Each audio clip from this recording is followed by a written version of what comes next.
Тут прошла информация, что якобы в Татарстане формируется добровольческий отряд или батальон, который будет участвовать в вооруженном конфликте в Украине.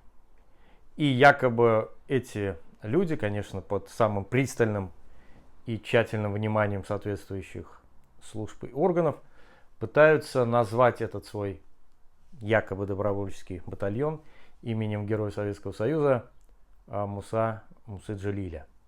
Здесь, конечно, я, как и многие люди, негодуют по этому поводу, потому что Муса Джалиль – это светлый образ человека, который боролся с фашизмом, с национал-социализмом, человек, который отдал жизнь за это, идя, в принципе, сознательно на то, чтобы лишиться своей жизни, потому что они организовали там восстание, подпольную организацию. Вот. Более того, Муса Джалиль – это великий и большой по-настоящему поэт и человек, который достоин всяческого, конечно, уважения, но многие не знают, что до 60-х годов Муса Джалиль считался едва ли не врагом народа, потом его удалось реабилитировать.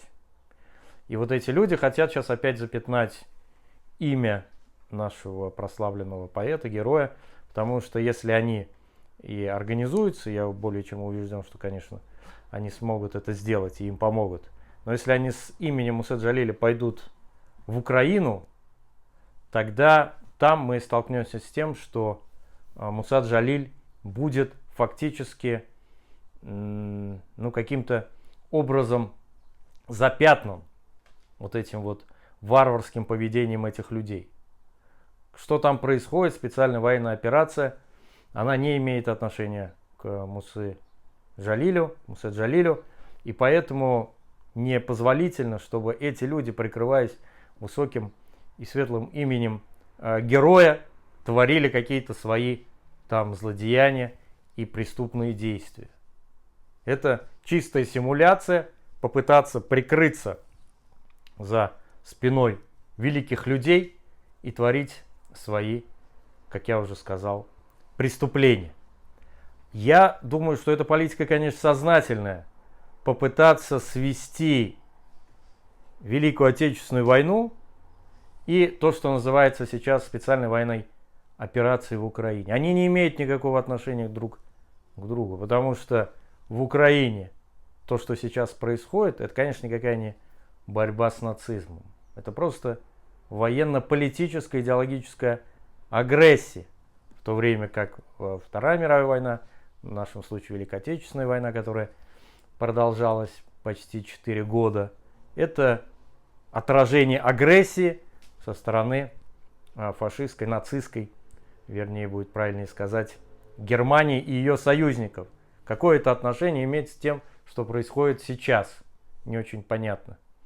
И, собственно говоря, Муса Джалиль, который дорог одинаково всем, и тем, кто живет в Украине, и тем татарам, которые там живут, и крымским татарам, и казанским татарам. Сейчас после вот этого, я надеюсь, события, которое не случится, да, может статься так, что он станет символом того, чем стала сейчас русская культура на территории Украины. Понятное дело, что они защищаются, и, собственно говоря, это некий фактор защиты, в том числе культурный, идеологический. И вряд ли кто-то будет серьезно разбираться, что Муса Джалиль, татарская культура, татарская поэзия здесь ни при чем. Никто разбираться не будет в условиях военного времени. И поэтому то, что делают, на мой взгляд, это сознательная диверсия против дружбы народов и против того, чтобы и татары были замешаны вот в этом, по сути говоря, геноциде. И попытаться сделать канцелинг и татарской культуры через имя Муса Джалиля, это не меньшее преступление бесспорно перед историей, чем то, что творится сейчас в Украине.